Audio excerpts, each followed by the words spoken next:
think we're ready to get started. I want to welcome you, friends. I love saying that considering we're having a talk like this. Thank you guys so much for coming. For people that don't know me, my name is Elise Phillips. I'm the director of the Office of Health Promotion, and we're really thrilled to have you here today. I just wanted to say a brief few words about sort of in light of what we're going through as a community this week. And then I'm going to introduce our lead health coaches who will introduce our guest speaker for today. So I really wanted to just address the racial situation and response and let you know that in times like this and all times around campus that our office is actually an office that you can come to and talk to staff and talk to health coaches. We care about our students and all of you deeply, and if there's any programs or services that we offer or anything that you just want to sit down and talk about or debrief about anything this week or about anything that's happening in your life or on campus, we would love to talk with you. So please come over, email us, make an appointment, or just drop by. Are there any questions about that? And please spread the word to your friends, and we're there for you, okay? So, thank you. So I would like to introduce our lead health coaches. So Stephanie, Piper, and Reagan are going to come up. They're going to tell you a little bit about our office, and then they're going to introduce our speaker.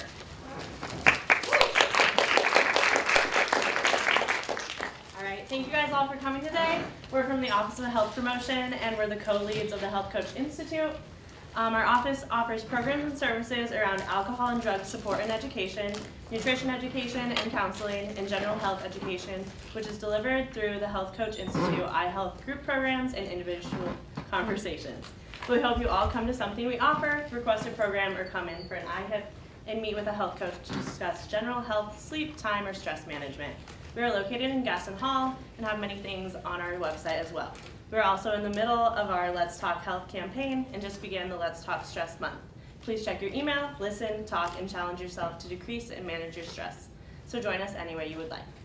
We all know that friendships are an incredibly important part of all our lives. We are thrilled to have you all here today to hear from our guest speaker, Janice McCabe from Dartmouth College. Janice has done some very interesting work on friendship and will share this with us today. Our office spent this year developing a new series called Friends, with 5 dinner workshops over the year, which should help all of us to develop meaningful friendships, understand the benefits of friendships, and develop an understanding of why they matter. We have flyers here, so put the dates of the calendar and please join us. Janice McCabe is an associate professor at Dartmouth College and the Allen House professor, and she teaches courses on sociology of gender, youth, education, social problems, and research methods. Her recent book, Connecting in College, How Friendship Networks Matter for Academic and Social Success, and current research focuses on friendship networks and identities during college and into young adulthood. She's interested in how race, gender, ethnicity, and social class operate as social identities and how they shape our social networks. So please join us in welcoming Janice.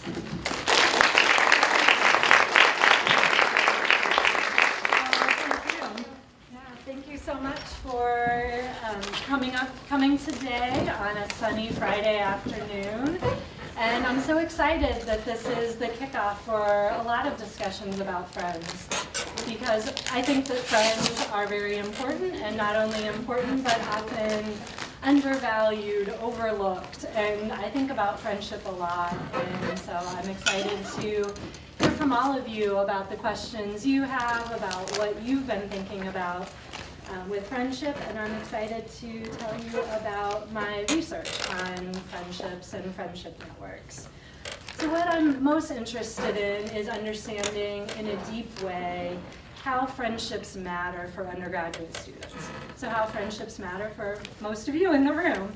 And I'm interested in how friends help and how friends get in the way. And a little spoiler alert, they do both of these things. Probably no surprise to those of you in the room. So friends help and they hinder. They help academically and they get in the way academically at times. They help students socially, and sometimes they get in the way socially as well. And I'm interested in understanding what are the times that they are most likely to help and most likely to get in the way, and what are some ways that we can be thoughtful in our own friendships and try to maximize the benefits and to reduce the tensions that we feel in our friendships and the ways that they can hold us back.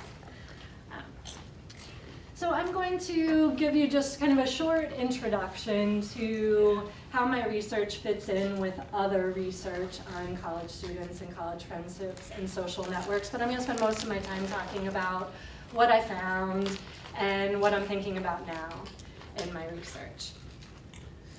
Okay, so most of you probably came to college with these expectations that you saw from media, from movies, from TV shows, from social media about what college is like. And we often hear that, right, college is the best years of your life. You make these lifelong friendships.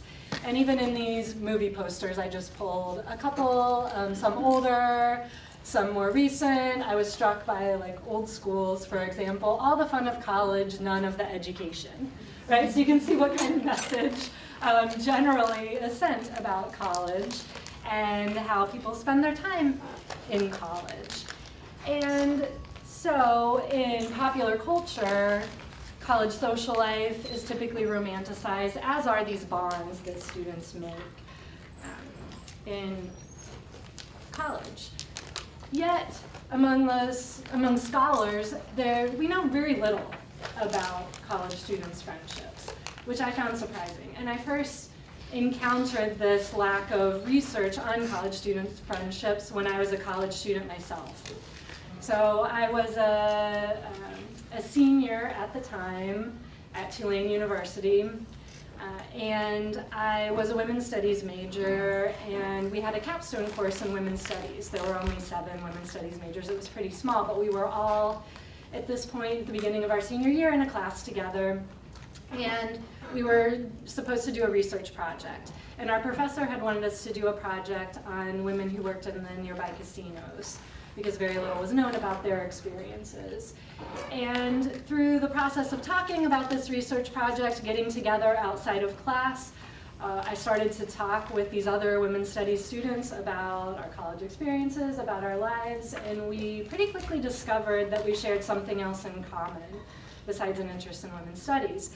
And that was that we all expected to have strong female friendships in college, and none of us felt like we had it. And it was very striking to me at the time, and it's still kind of, I don't know, I feel it emotionally when I think about it, because we had all, again, expected this probably from social media and other things, that we would have these deep, meaningful friendships, and we all had friends, we had all had fun in college, but we felt like something was lacking. And we started to wonder whether this was something that we shared beyond the 7 of us in this room. And so when we started to look at what other researchers had done, we found very little there. Through the course of the project, I feel like not only did we discover a lot about women's friendships at our college, but we also created the strong bonds that we felt like we were lacking initially.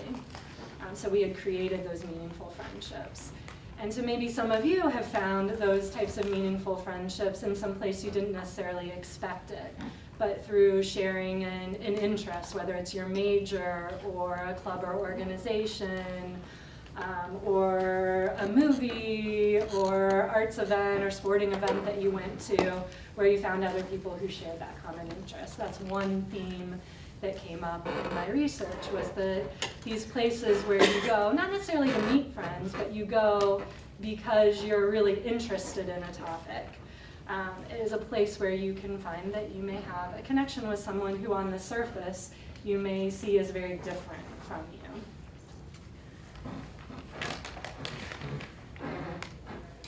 So I only got to the fact that there was a little research that focuses on college friendships.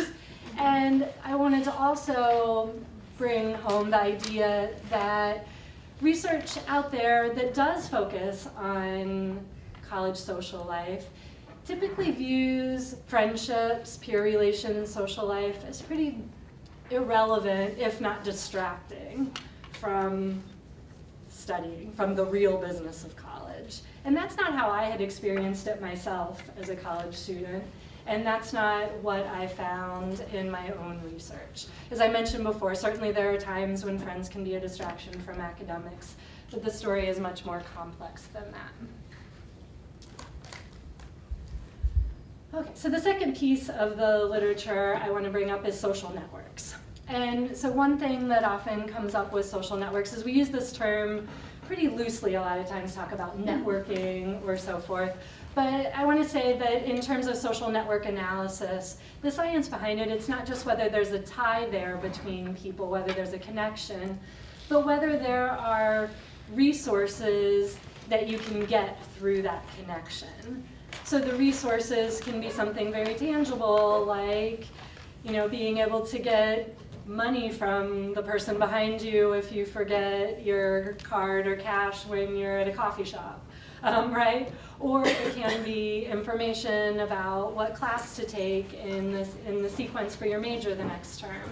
Or it can be emotional support, right? There are a range of things that can be passed through ties in social network analysis. And there are all sorts of things that you can map out using network analysis. So I didn't make this diagram, but I thought there could be some Star Wars fans here who are interested in the connections between, right, whether it's thinking about movies or whether it's thinking about Facebook connections that you may have. And what I'm interested in are friendships. And so students' perceptions of whether their friends know each other. And the idea that social networks not only exist, but they can be really valuable in helping people academically and socially, helping people get the most out of their lives and being successful, whatever successful means. Okay, so that takes me to my book, which I would be happy to sign afterwards as well for any of you who were lucky to be one of the first 50 in here. So just a couple things about my book. So I was interested in researching this idea about friendships in multiple ways. So I was interested in getting students' stories about their friends and how their friends mattered to them, and also in using the insights in the math behind network analysis to map out visually students' friendship networks and to analyze the underlying principles of them. I won't go into too much of the math today during my talk, but I'm happy to talk more about that if any of you are interested in that. So I had three main questions, which are: how do friends help and hinder students' success? How do friendship networks matter after graduation? So I had a longitudinal component to my research. I interviewed students during college and then 5 years later. And then thinking about how do the experiences and effects of friendships differ for different groups of students on campus. And I'm not going to say too much about my site, so this is a pseudonym, a fake name. I call it MU, Midwest University. I chose it because it's very typical of the types of campuses most students in the US who attend four-year institutions attend. I'm doing some follow-up research that I'll talk about in a few minutes with some other sites to try to see how much of what I found is specific to this one institution. And so I'll talk mainly about the interviews today, but I just want to stress that I tried to get at this issue in multiple ways, not only through one-on-one interviews with students, but through focus group interviews with students. I did ethnographic observations at clubs and organizations and other places on campus, surveys, and then I did follow-up surveys and interviews with the students. And then I have some data from the institution about whether they graduated or not. So as I've been talking, often a question that comes up is, what do I mean by friends? And I decided, rather than coming up with one definition, instead I decided to go into the interviews with a pretty open understanding of what friendship meant, and to try to get at what that meant for each person that I interviewed. But I didn't do that through asking them, what does friendship mean to you? Because right, if I were to ask you that, it's probably a hard question to answer. And what you say on the spot may not be what you would say if I gave you an hour to reflect on it, or I checked back with you in another week or something like that. So instead I did it through asking them about what they did with their friends, a lot of questions about their friends and friendships, how they had changed over time. And then one thing I did, I kept all of the names and information they told me on a list. And then towards the end of the interview, I showed the student this list, and I asked them if they had anyone they wanted to add or anyone they wanted to take away, because they were no longer friends or no longer that close of friends.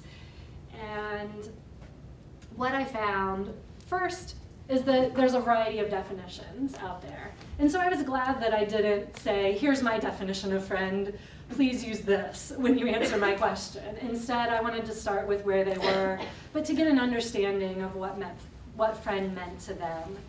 And everyone had a place where they drew the line. It was pretty clear to them about, what was the difference between a closer friend and someone who's, just a friend, or a best friend and a closer friend, or someone who is a friend versus an acquaintance. And there were a range of different definitions and levels, but trust and closeness came up most often. Just a little bit of kind of background information about who students considered friends. The average number was 18 overall.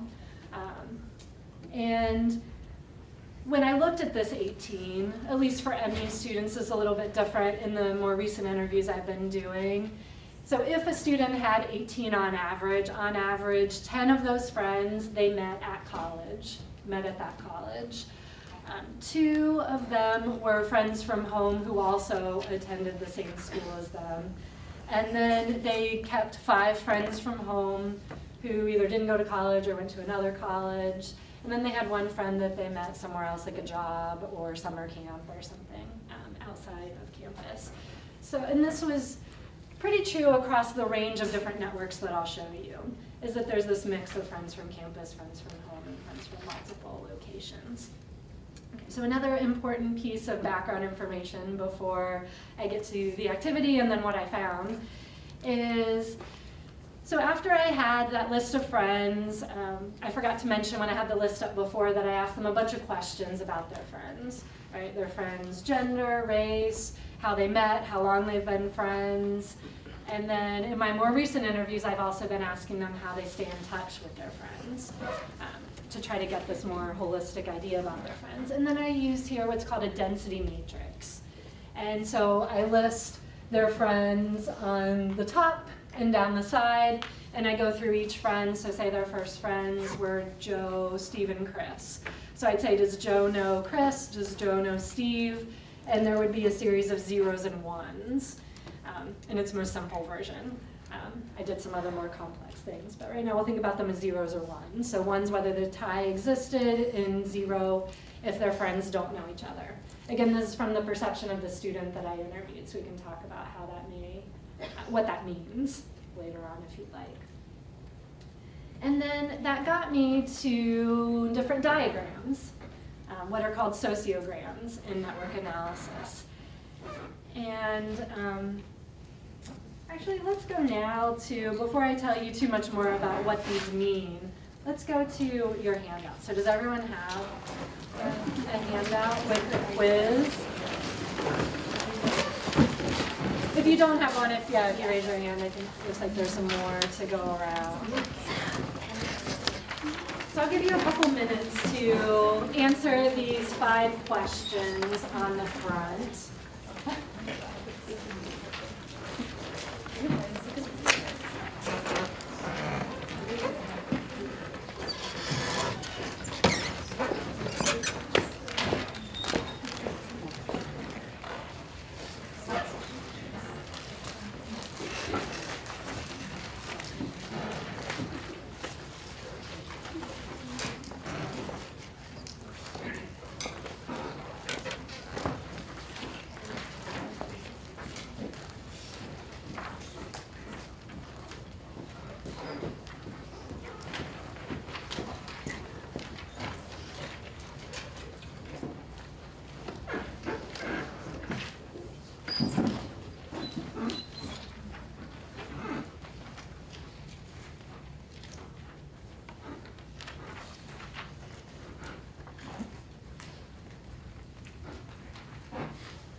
So it looks like some of you are done, some of you are still finishing up. So before I ask you about the results on that, while some of you are still finishing up, I'll tell you about my newest project, which is, as I mentioned before, I'm curious about several things. So one is how much of what I found is specific to MU, to a large public university.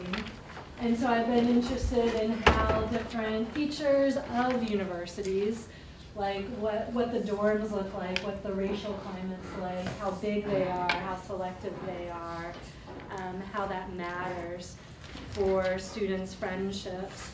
And then I'm also curious about how friendships change over time and how they don't, in ways that they may stay the same.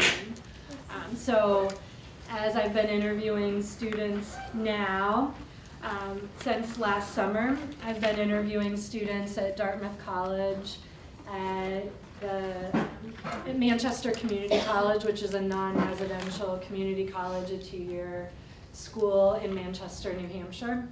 And then most recently, just starting this fall, I've been interviewing students at University of New Hampshire, at UNH, which is in Durham, to try to look at these different institutions and how friendships differ or are similar at these different places. And this time I will have 2 interviews during college. So one about in the middle, and then one as students graduate, and with the intention of following them every 5 years afterwards. So as you are thinking about your friendships now, you may find yourself kind of in a different place if you're at the early stages of your college career, or if you're kind of midway through, or you're about to graduate, or maybe you already have graduated, and thinking about how these matter. Okay, so then the results of the activity. So I have 3 network types that I'll tell you about in a couple of minutes, but if you're comfortable, I would be curious to know how people scored and which network type you are. So if you're not comfortable sharing your results, don't raise your hand, but if you are, I'd like to get a show of hands for who was a tight knitter, who was a compartmentalizer, and who was a sampler, according to that. So is everyone ready to give you see the scoring on the back? Okay. So who's a tight knitter then? Okay, great. Who's a compartmentalizer? I was a compartmentalizer in college too. And who's a sampler? Okay, great. So we have all 3 types represented in this room, and I'm not surprised that we have the most, oh, go ahead. I just have a question. Yeah. I got like 2 A's and 2 B's and 1 C. So what does that mean? Yeah, so you didn't have a clear winner in there. No, that's interesting. So one of the things that so I might say, think about either kind of a closer group of friends, or maybe draw the line out a little bit closer, a little bit farther, and see if that changes your score in there, because that's one of the things I've been kind of experimenting with a little bit, is thinking about, if you're only looking at your very closest friends, do you have a different network type than if you consider a more expansive definition too? So that's good to know. That's good feedback. Because this is not the same way that I assess network types for my study itself. But as I was giving talks places, people often wanted to know, like, what network type am I? And so I developed this as a shortcut so that people could figure out what network type they might be, and then think about how they can, again, tweak their own friendships to hopefully make them work better for you. So the talk I'm going to give during the rest of the time here, it kind of cuts through several chapters of the book.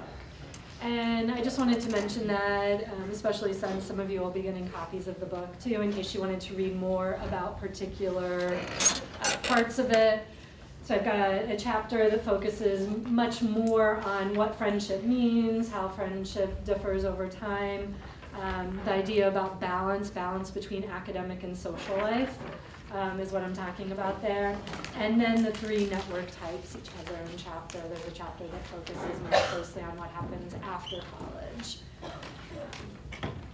Okay, so the three types. So I'm going to go pretty quickly through them here because I want to talk more about their costs and benefits and make sure to leave time for questions as well. So I called them. So this is a typology that came out of my data. It wasn't something that I expected going in. It was really as I was looking at the network diagrams and as I was reading through the transcripts and listening to the transcripts again and again, it seemed like people were relating to their friends in different ways. And so for me, it was really exciting to be able to see them visually and to have them work out mathematically as well have that map onto the stories that students were telling me about their friendships. And I say stories because it's really an account that students are giving to me at one point in time. It's not because I don't believe what they tell me, but it's that they can't tell me everything about their friendships that have ever happened to them. So instead I think about the interviews as just like a slice of students' experiences that I'm getting each time I speak with them. So I'll start with the samplers. And so you can see on your handout in here, you can see what the sampler network looks like. So I think about it as a daisy. So where the student that I interviewed is in the middle of all of these sociograms. Amanda is the name I gave her here. So all students have fake names and their friends also have fake names here for confidentiality. And to give you a sense of what I mean by sampler, I wanted to use this quote from Amanda. And she's telling me about her friends. She said, I have a lot of friends. I make friends easily. I wouldn't say I have any best friends. People I meet through programs, really, like student government, a program for first-generation students and classes. I met a lot of people through my major. So I call these students samplers not only because of what their network looks like visually, but because of how they describe making friends. So they typically make a friend or two in various places that they go, but they typically don't introduce their friends to each other. So most of the time their friends don't know each other. So what this means for them is that they have friends, but they typically feel lonely, sometimes isolated even. So this comes up in Martin's quote here where he's saying, right, I had a slight identity crisis the night where I went to a black fraternity pledge line, didn't feel completely at home there. Then I went to a punk rock concert where all but 2 people were white and I didn't feel completely at home there. Somebody summed it up for me greatly when they looked at me and said, Martin, because you don't fit in anywhere, you can go everywhere. It's a question of where do I belong? And these types of questions of where do I belong, where do I fit in, came up a lot in my discussions with samplers. So this idea that they hadn't quite found their place yet, at least in college, but they had lots of friends, right? So by a lot of measures of social success, they would be considered, right, doing fine. But they seemed often dissatisfied. So oops, I skipped over this one. Academically, they were also pretty self-sufficient. So several of them even used this phrase like Riyadh did, academically self-sufficient. Other students, like Amanda said, academics were more of a personal journey. Akira, another student, said that she's not going to tell her friends, right, go to class or don't go to class because we're all grown up, we're 18, we all should know better. So this idea that academics is my own thing was something that was common amongst the samplers.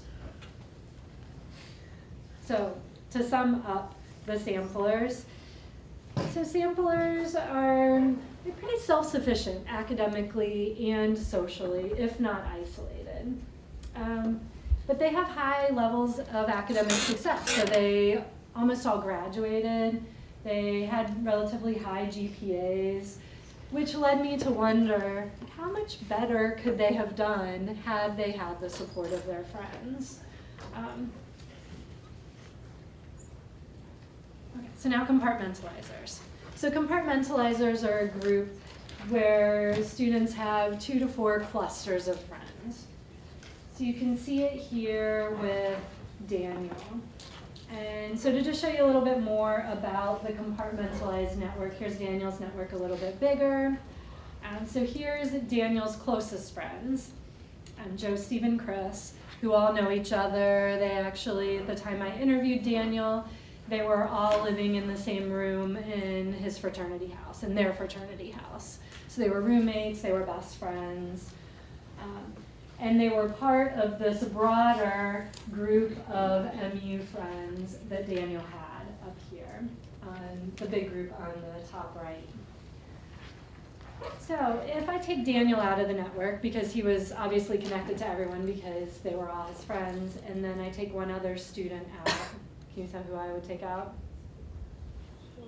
Sean. That's right. You can see that the network completely falls apart here into two. So not all compartmentalized networks were this separated, but many were, in that there's often few friends who link them.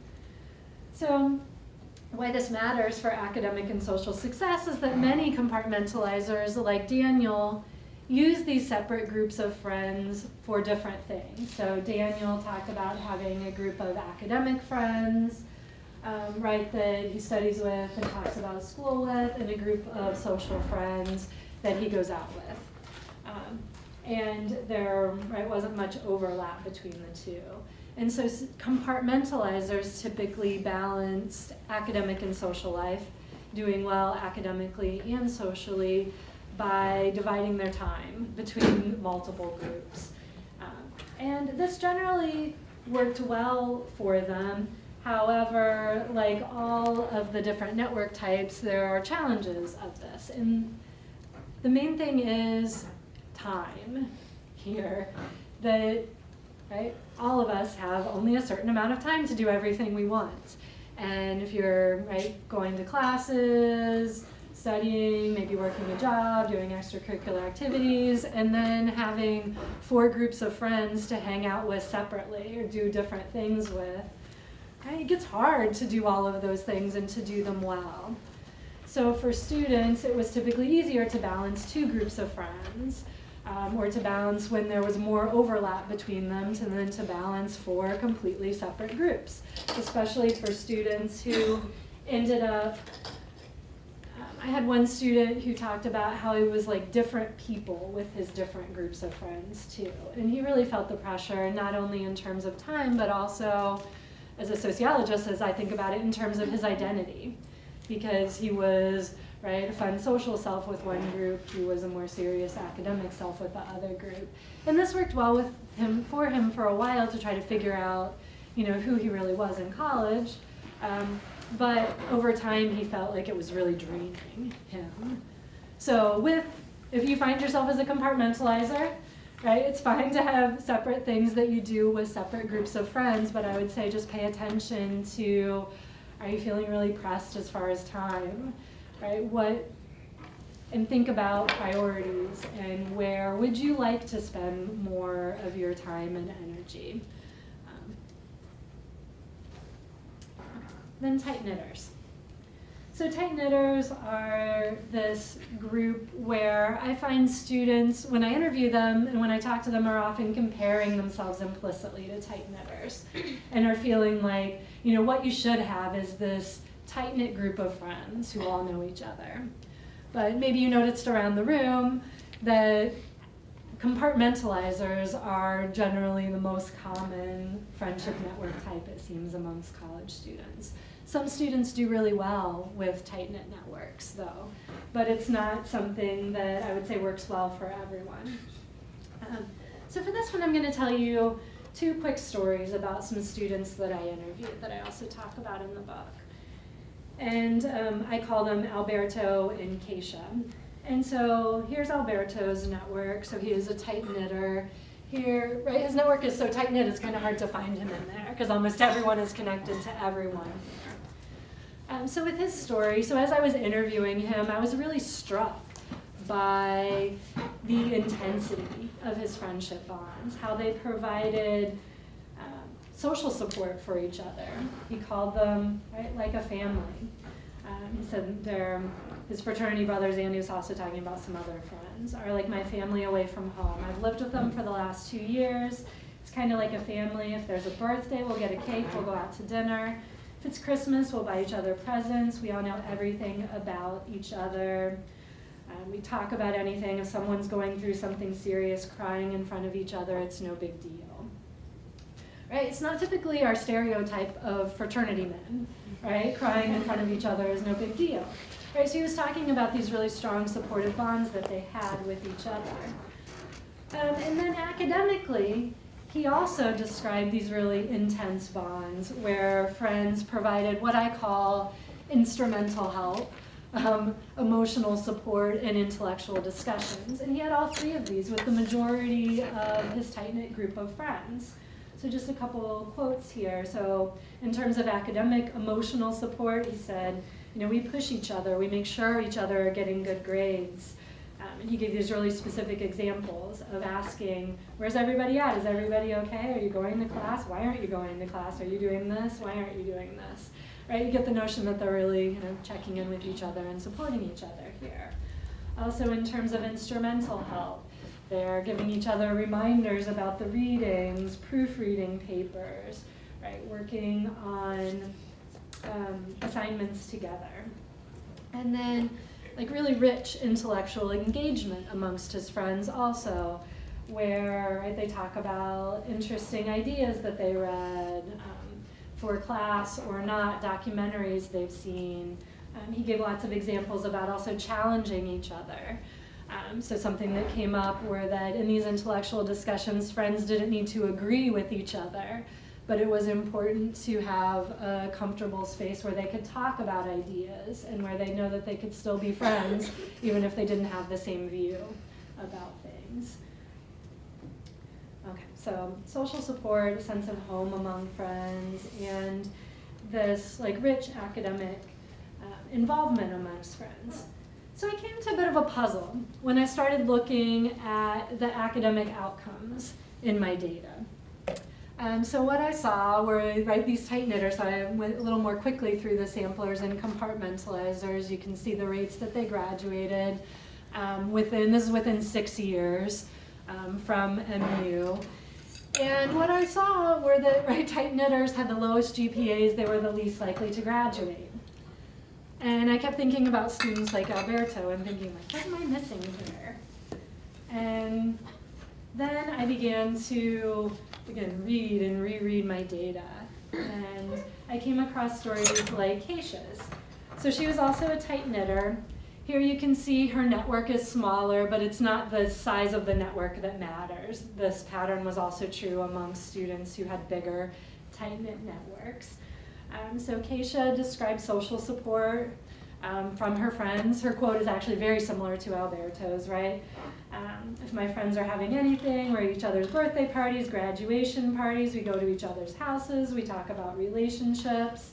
If we have any problems, we'll always run right to each other. All right, so that emotional support is there.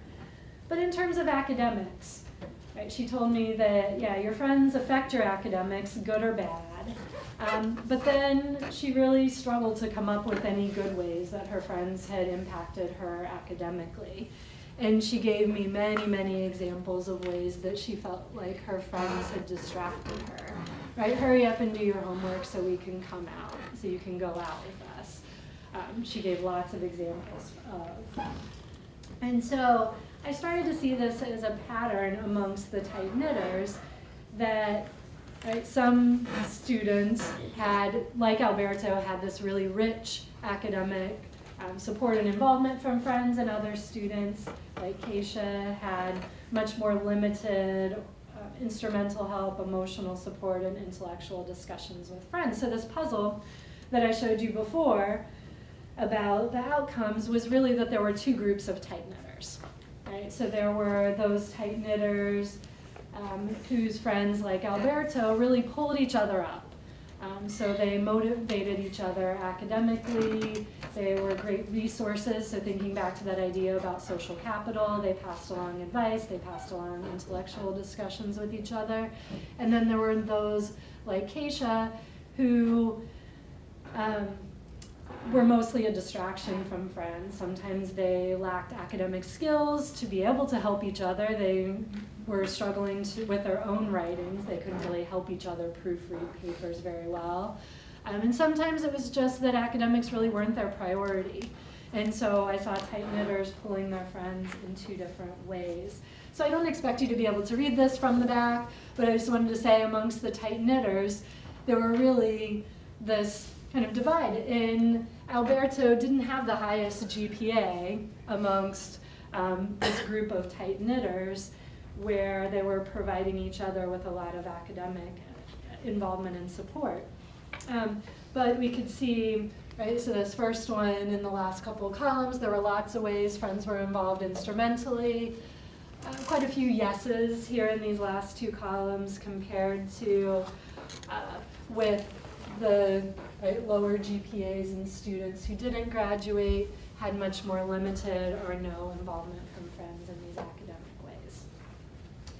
Okay, so a couple more things about the tight-knitters is that these tight-knit networks not only provided students with social support, but they were also more likely to be friends that lasted, too.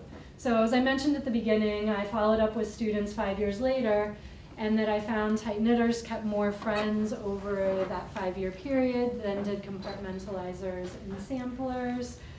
And they also felt like they had support from that helped them with challenging experiences that they had on campus, feeling like they didn't fit in, feeling like students didn't belong. And this happened not just for tight-knitters with students of their same racial group, but also across what they called allies, so friends who didn't share their same racial identity or class-based identity, but who they felt like they could turn to and would believe their experiences and would validate them as well.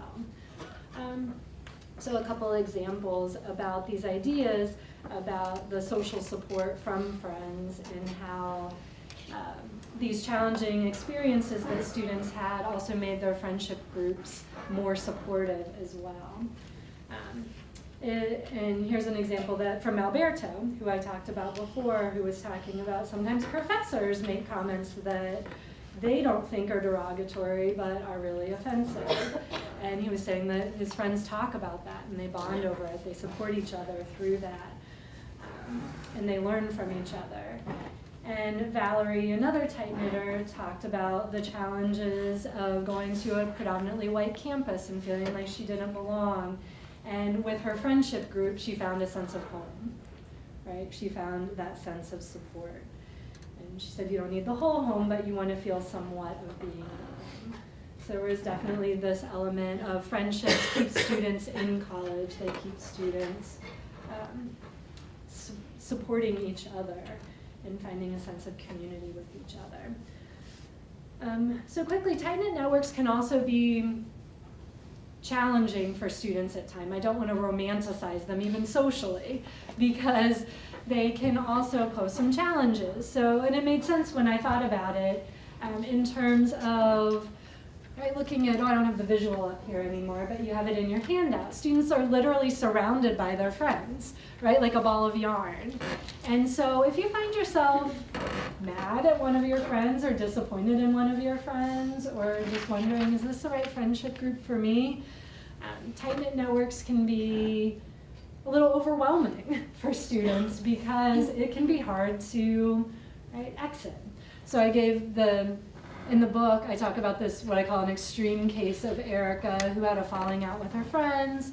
Her friends took the other friend's side. She ended up losing her friends over it.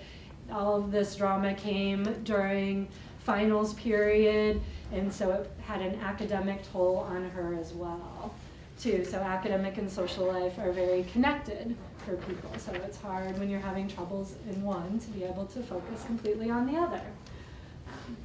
As the other lesson I took away from this. More common among tight-knitters was this dissatisfaction with friends and difficulties breaking away. So the idea with compartmentalizers, they had another group to fall back on. With tight-knitters, it can often feel like an all or nothing thing until you can find another friend to reach out to. So I already talked about that, and I got a little, so I talked about the changes over time I talked about the differences between tight-knitters versus the other types, but what I didn't talk about was the differences between so what I'm calling the higher achieving tight-knitters, which are those who had the academic support and engagement of their friends. They were more likely also to keep friends over time. And so this is something I'm really interested in exploring more with my current projects now, where I'm following students at multiple points in time. Okay. So one last thing to wrap up here. So I want to stress that I think it's great that you're all here and thinking about your friends. I think that's an important first step, because I think it's so easy, not just as a college student, but for all of us in life, to get caught up in the day-to-day details about life, to think about the next assignment, or think about the next time you're going to get home, or the next time you'll see your boyfriend or girlfriend, or whatever, is on your immediate mind, to lose track of the fact that friendships are important. They're an important part of our lives. Sometimes we're satisfied with them, sometimes we're not. They can help us, they can get in the way. So I find all of that is true. And I think it's important to recognize that friends can and do provide academic support and social support. Another important kind of take home is that not one friendship type is best for everyone. So that's a question I often get, is what network type is best? And I think it's unsatisfying to people that I say they all have their costs and benefits. And I can say more about that if you want during the Q&A too, but they really do. And so I think identifying what your network type is helpful in thinking about, what can you do to maximize the benefits of your network type, whether you're a tight knitter, a compartmentalizer, or a sampler, and what can you do to ward against those kind of challenges, whether it's the challenge of time or the challenge of not enough social support of your network type, and to make that work for your benefit. I'll end there so we have time for some discussion and questions, because I look forward to hearing from you.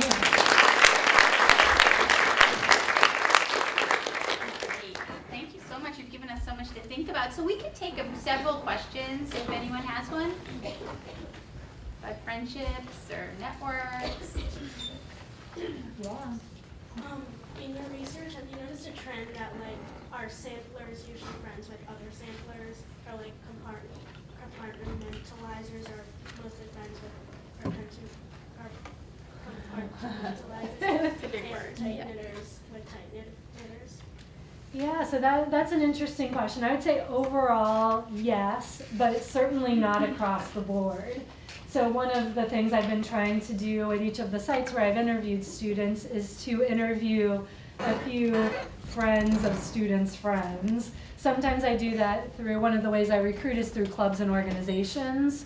And so sometimes I find students who are friends and find me separately. I also ask for recommendations at the end of the interviews. And so sometimes I've interviewed a tight knitter and then another student in their tight-knit network.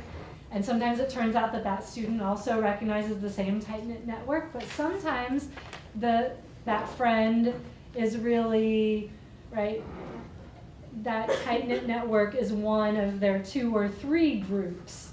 So, if you put the networks together, you can see that one student's whole friendship group is the tight knitter, whereas that's one of multiple compartments in another. So it's less likely to kind of bridge the sampler tight knitter, but I have seen that at times where you could even maybe see in the example that I gave of a sampler, there were a few of Amanda's friends that did know each other. So there could be a tight-knit group that's part of that, which also shows that people can shift their friendship network. So if you find yourself in as a tight knitter and you think, oh, maybe I'd like to, what would it be like to be a compartmentalizer? There's possibilities to move in, I think, any direction there too. Yes.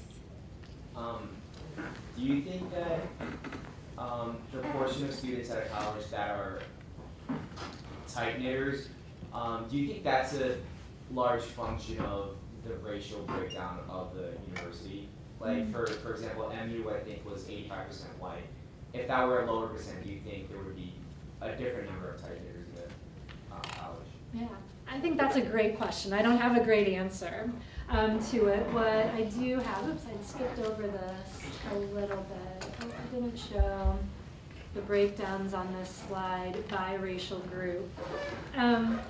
But what I did find is that at Manchester Community College and at Dartmouth College, so I only have 10 interviews so far from UNH, and I did some of them this week, so I don't have numbers yet kind of finalized for that, is that, so you can see compartmentalizers are still the most common network type in each of these 3 settings, but the racial breakdowns are not the same.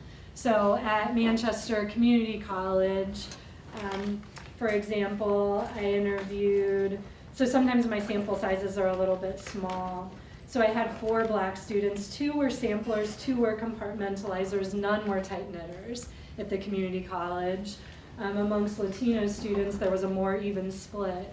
And actually at Dartmouth, let's see if I can see my notes down here, is that at Dartmouth, it wasn't the case that as much of a majority of students were tight knitters. There were still proportionally more tight knitters amongst Black, Latino, Asian, and Native students at Dartmouth than white students, but it wasn't quite so skewed. So I think part of it, so that was a long answer to your question, but I guess a shorter answer would be part of it, I think, is the demographics of the campus. But there's something else going on, I think, with kind of racial climate and how students relate to each other, perhaps location as well. And I have more questions than answers about exactly what it looks like. Okay, one more question. What influences a person's initial choice of a friendship network? Is it experience, family background? What causes that choice? In terms of the network type that they end up in? Yes. Yeah. So that, you're asking great sociological questions that, yeah, I also don't have the answer to that question. It's something that I'm trying to find out with another reason for the selection of these 3 campuses and why I want to follow students over time also. Because I had all these hunches. Like, I thought it might be some of these background characteristics or maybe something about students' personalities that, I thought, well, maybe samplers were more likely to be, I thought, extroverts. Other people would often say they thought they were more likely to be introverts.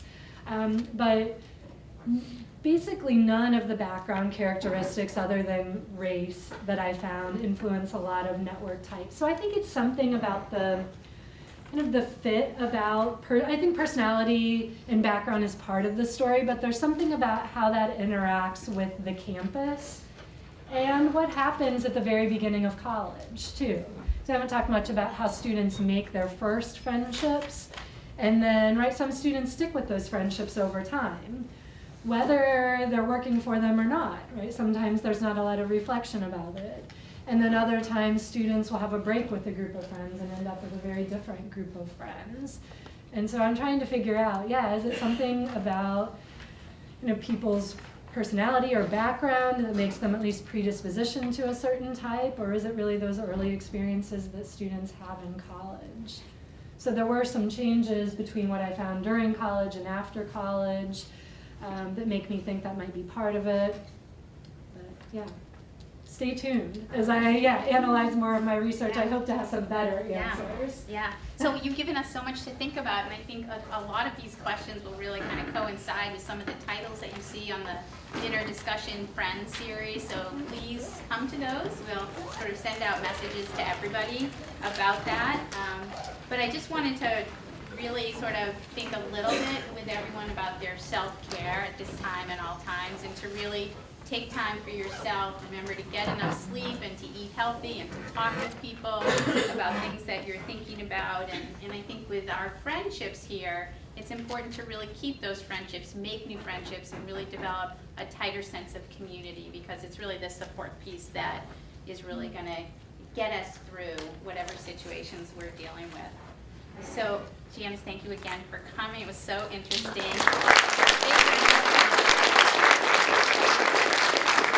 And if you have a ticket, you get a book. So, oh wait, one sec. So Evan and